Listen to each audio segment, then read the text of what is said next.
her projekt det skal medvirke til, at kommunen udnytter sine ressourcer bedst muligt. Det skal medvirke til, at de pårørende og de demensramte får nogle netværk, en fremtid, som de kan støtte sig op af, og på den måde udskyde plejebehovet for den demensramte, men også sikre, at familierne de ikke bliver isoleret. Fordi vi ved, at rigtig mange af de her familier, jamen de står i den situation, demens det er en tabusygdom, de står i en situation, hvor de ikke involverer deres venner, deres familie osv., og pludselig bliver de isoleret. Og for at forhindre den her isolation, for at forhindre, at den pårørende påtager sig rigtig, rigtig mange opgaver helt alene, uden hjælp udefra, og dermed kan risikere at blive slidt ned, som jo så også kan gøre, at kommunen pludselig skal betale noget behandling af den pårørende. Så simpelthen prøve at komme det i forkøbet, så vi sikrer, at det her det ikke sker. Det her er noget ekstra. Det her det er egentlig et profylaktisk forløb. Det handler om at gå ind og bygge nogle netværksgrupper, som er en øget ressource for kommunen. I projekt Når demens trænger sig på, er der 2 særlige aktiviteter, der træder frem. Den første er en startaktivitet. Denne aktivitet foregår i Sydfrankrig på Hotel Axat i byen Axat. Hotellet tilbyder gode, behagelige og familiære omgivelser, de perfekte rammer til, at man i mindre grupper kan gennemføre et særligt skræddersyet program. Med nærhed og intensitet, men også privatliv og afslapning. Startaktiviteten er ideel til at etablere et netværk, og for den demensfaglige person er aktiviteten til lige optimal til at observere deltagernes individuelle formåen og netværkets samlede formåen. Programmet gennemføres over 5 dage. Hertil kommer en rejsedag i begge ender. Den eneste omkostning kommunen har, det er tiden til demenskoordinatoren. Ophold, flybillet, transport, aktiviteter osv., det er afholdt af os i Caring Mind. Efter aktiviteten i Frankrig vender deltagerne hjem med et målrettet opfølgningsforløb, der skal gennemføres over de følgende 12 måneder. Det er netværkets eget ansvar at gennemføre opfølgningsforløbets aktiviteter og til at skabe rammerne omkring den. Frivillige fra Alzheimerforeningen medvirker som ressourcepersoner. Den demensfaglige person deltager i opfølgningsprogrammet som ressourceperson i et omfang, der er aftalt forinden med kommunen. Alle aktiviteter i opfølgningsforløbet foregår i det lokalområde, deltagerne kommer fra. Kommunens investering, det er ren prioritering af demensfaglig tid. De har som sådan ikke kroner og øre op i lommen, men de skal prioritere at gå ind i sådan et profylaktisk forløb for senere at kunne høste frugten, kan man sige, ved at udskyde plejebehov, ved at sikre, at vi ikke får nedslidning af de pårørende osv. Men det er ikke kun startaktivitet og opfølgningsprogram, der fokuseres på i projektet. Det er også en væsentlig pointe, at Caring Mind også indgår i et samarbejde med den respektive kommune både før og efter de 2 aktiviteter. Jamen, jeg tror på, at det er en god idé. Jeg tror på, at det har effekt. Men for at bevise det, så laver vi nogle pilotprojekter med en 3-5 kommuner, hvor vi i projektgruppe simpelthen sætter nogle målbare mål op for, hvad er det, vi gerne vil se af resultater på den her aktivitet.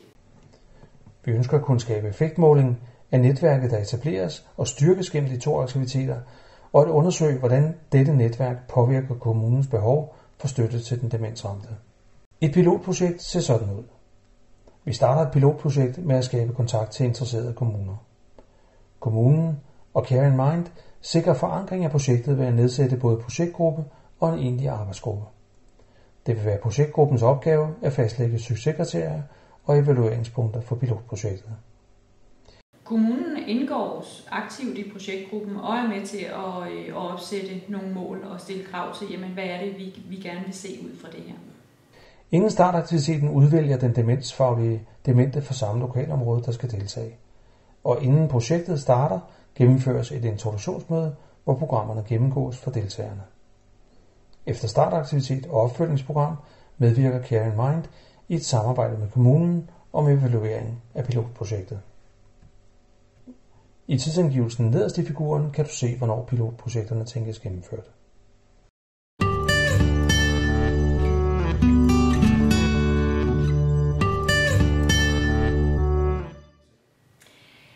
Det er etableret, fordi at demens kom meget tæt på mig personligt. Da nogle af mine venner fik konstateret demens, og den pårørende stod jo selvfølgelig i en håbløs situation. Samtidig vidste jeg jo, at der er meget fokus inde på demensområdet i øjeblikket. Der er afsat 300 millioner til demensområdet til de nærmeste år, og der bliver udarbejdet handlingsplaner for demensområdet og sådan noget. Så der er meget fokus på det. Og derfor gik jeg ligesom ind i og sagde, jamen, hvad er det? Vi ved, at der kommer et øget pres på kommunerne. De har meget få ressourcer til rådighed. Hvordan kan vi gå ind og gøre det her bedre? Og derfor gik vi ind og kiggede på, jamen, hvordan var det, at den pårørende havde oplevet kontakten til kommunen og de tilbud, der var. Og et eller andet sted må vi bare sige, at det slog ikke til. Så vi har været inde og lave en idé om at lave et meget bedre netværk, udnytte de ressourcer, som kommunen allerede har, men på en bedre måde. Der er rigtig mange, der har udbyttet det her. Selvfølgelig har kommunen meget stor interesse i det her, fordi man kan spare penge. Men også de pårørende og også de demensramte har i den grad udbytte af det her.